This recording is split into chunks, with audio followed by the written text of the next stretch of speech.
ГСП онлайн. Городские новости сейчас.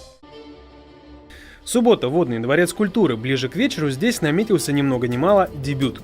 Танцевальный коллектив Dance Avenue и студия современной хореографии «Белая ворона» дают совместный большой концерт. Первое отделение – это номера, объединенные единой темой, размышляя о мечте. Даже названия номеров созвучны. Например, первое выступление с именем «Свет» или вот еще одно название «Радуга». Идейный вдохновитель, организатор, тренер и по совместительству воплотитель размышлений о мечте – хореограф местного Дворца культуры Алия Макарова. В день премьеры волновали все, а она не о том, что могло бы первым прийти на ум.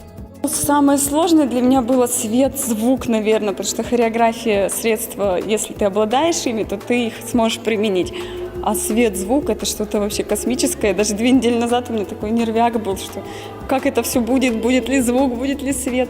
И, в общем, все это сложилось как-то так. И ребята молодцы, тоже поддержали, все это сделали, оформили так, как я это видела, наверное, так и сделали. Возраст солисток на сцене от 4 до 17 лет. Девочки и девушки последние недели не вылезали из зала, раз за разом прогоняя движение. Несмотря на то, что коллективы существуют давно, да и на сцене уже далеко не первый раз, сегодня все было по-другому. Почему? Сегодня особенно. Как первый раз. Что такое Это все-таки такое впервые на нашей сцене, и как-то хочется выложиться полностью. Самое тяжелое – это побороть свою лень, потому что одно выучить движение и попадать в музыку, а другое выкладываться на все 100, даже на 200%. Да, репетиции были почти что каждый день, но это были не тяжелые репетиции, мы с удовольствием танцевали, тренировались.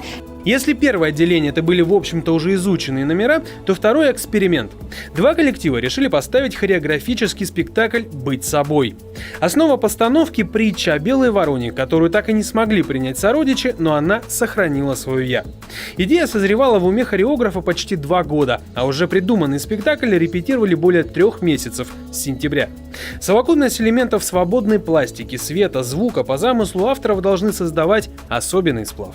Действительно, она смотрелась в Питере, и там эта форма как бы процветает. Мы знаем, что там театров просто много. И всяких, и подвальных, авангардных, и всяких, в каких только нет театров, и классических театров.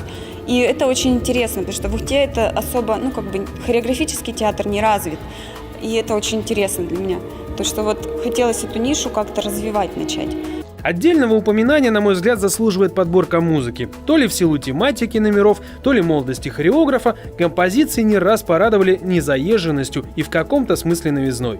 А финальную песню с названием «Я танцую танец» или «Разум» в другой версии так и вовсе с удовольствием добавил к себе в копилку.